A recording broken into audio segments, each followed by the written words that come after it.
always stand for Tibetan freedom.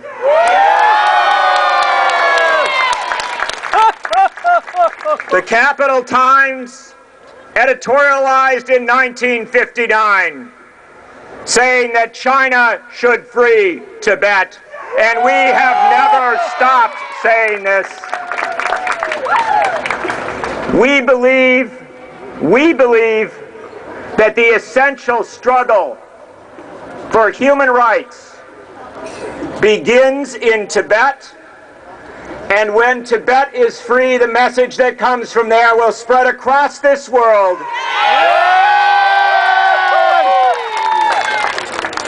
So thank you for being here. But understand this.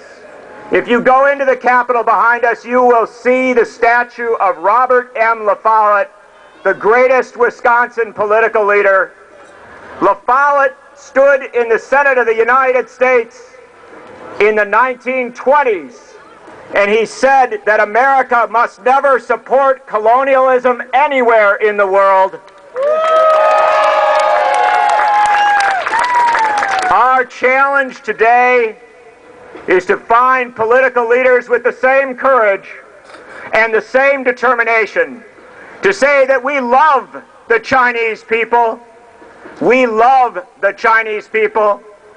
We love the Olympic spirit. We love them so much that we will not allow the Chinese people or the Olympic spirit to be diminished by an association with colonialism and genocide.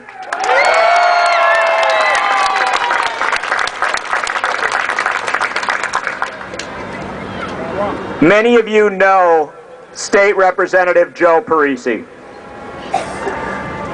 I've known him for many years. I cover politics for a living. And I have seen candidates for President of the United States come to him and ask him for his support.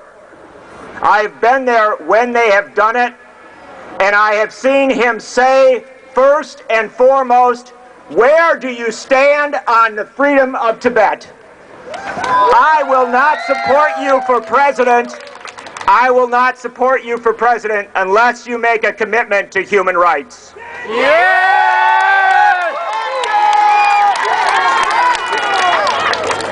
No one has more consistently and more passionately raised the issues of human rights and the specific concerns of Tibet than this political leader. He is your best friend in politics. He is a champion, not merely of a free Tibet, a free Burma, a free Darfur, and a free China, but a free globe and an Olympics that all of us can celebrate. Please welcome State Representative Joe Parisi.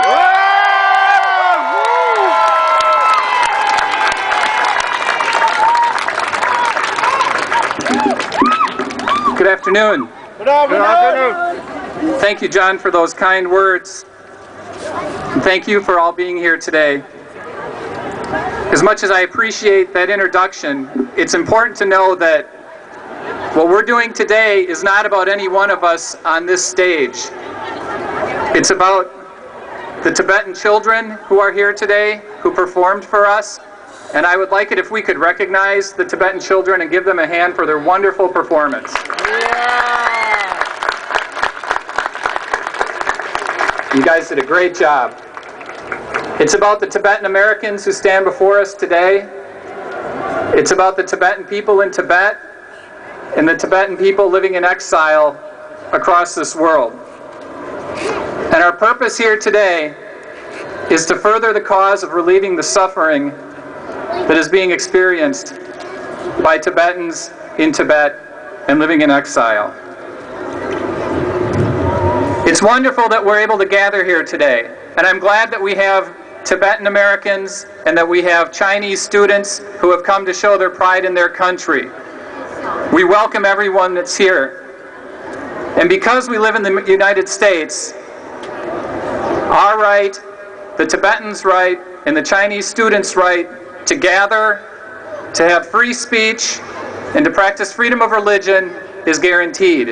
And we appreciate that, and we welcome that input. At the same time, we have to note that this type of assembly, this type of demonstration of one's religion and philosophy would not be tolerated in China. Every one of us here today would be in danger of arrest and brutality were this demonstration taking place in China. And as the speakers before me have said, I want to be clear that today we're not talking about the Chinese people.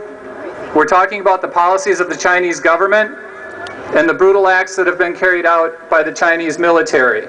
We welcome the Chinese people. We treasure the Chinese people. We have a problem with the actions of their government. Now, there's been a lot of focus on what's going on in Tibet in the last few months, as we've all seen. But as many of you today here today know, this did not just start a couple of months ago. 49 years ago, in response to an uprising, a demonstration against the Chinese occupation of Tibet, a brutal crackdown occurred that was carried out by the Chinese military. During that crackdown, His Holiness the Dalai Lama of Tibet was forced to flee. And according to the Chinese government, in the months that ensued, more than 80,000 Tibetan citizens were killed. Buddhist temples were destroyed. Monks and nuns were brutalized and murdered. Since that time, more than 1 million Tibetans